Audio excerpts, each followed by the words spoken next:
તો ન્યૂઝ બુલેટિનની શરૂઆત કરીશું મહત્વપૂર્ણ સમાચારોની સાથે। સૌથી પહેલા વાત ગુજરાતના મુખ્યમંત્રી ભૂપેન્દ્ર પટેલની, જ્યાં મુખ્યમંત્રી ભૂપેન્દ્ર પટેલનો આજે જન્મદિવસ છે। સીએમના જન્મદિવસ પર ગાંધીનગર શહેર ભાજપ ઉપક્રમે કાર્યક્રમોનું પણ આયોજન કરવામાં આવ્યું છે। શહેર ભાજપ કરશે વિવિધ સેવાકીય કાર્યક્રમો। મહત્વનું છે કે ધોળેશ્વર મહાદેવ મંદિરે ખાસ પૂજા અને ગૌસેવા પણ કરવામાં આવશે। સ્વચ્છતા અભિયાન અંતર્ગત વિવિધ વિસ્તારોમાં સફાઈ પણ કરવામાં આવશે।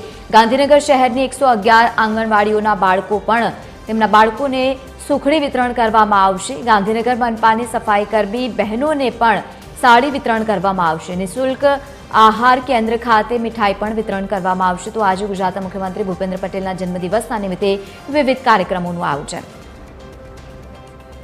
વધુ માહિતી સાથે એસોસિએટ એડિટર સોનલ અનડકટ આપણી સાથે જોડાયા છે। સોનલ, આજે મુખ્યમંત્રીનો કાર્યક્રમ છે વિવિધ જે જન્મદિવસના નિમિત્તે, કેવા કાર્યક્રમો? જી, મુખ્યમંત્રીનો આજે જન્મદિવસ છે અને મહત્વનું છે કે આજે પણ તેઓ તેમની જે રૂટીન કામગીરી છે તેમાં યથાવતપણે જોડાયેલા રહેવાના છે। પણ સાંજે લગભગ 7 વાગ્યે તેઓ અમદાવાદ ખાતે ભગવાન જગન્નાથનું જે મંદિર છે ત્યાં તેઓ પૂજન અને આરતી માટે પહોંચવાના છે।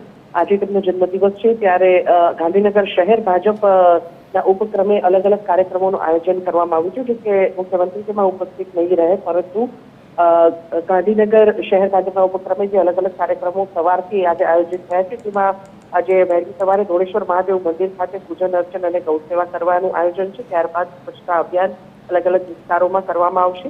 ત્યારબાદ ગાંધીનગરની જે 111 આંગણવાડીઓ છે તેના બાળકોને સુખડી વિતરણ કરવામાં આવશે અને મહાનગરપાલિકાની જે સફાઈ કર્મી બહેનો છે તેમને સાડી વિતરણ કરવામાં આવશે। આ ઉપરાંત ગાંધીનગર સિવિલ હોસ્પિટલ ખાતે જે કુટુંબા નિઃશુલ્ક આહાર કેન્દ્ર આયોજિત કરાયું છે, કાર્યરત છે, ત્યાં પણ આજે મુખ્યમંત્રીના જન્મદિવસ નિમિત્તે સૌ જે ભોજન લેનારાઓ છે તેમને મીઠાઈ વિતરણ કરવામાં આવશે। આ પ્રકારના જે કાર્યક્રમો છે તે શહેર ભાજપના ઉપક્રમે આયોજિત કરવામાં આવ્યા છે। જો કે મુખ્યમંત્રી તેમાં હાજરી નહીં રહે, પણ મહત્વનું છે કે આજે પણ મુખ્યમંત્રી તેમના જન્મદિવસે પણ જે તેમના રૂટીન કાર્યક્રમો છે તેમાં જોડાયેલા રહેશે અને તેના ભાગરૂપે આજે સવારે 10 વાગ્યે મુખ્યમંત્રીની અધ્યક્ષતામાં કેબિનેટ બેઠકનું પણ આયોજન કરવામાં આવ્યું છે।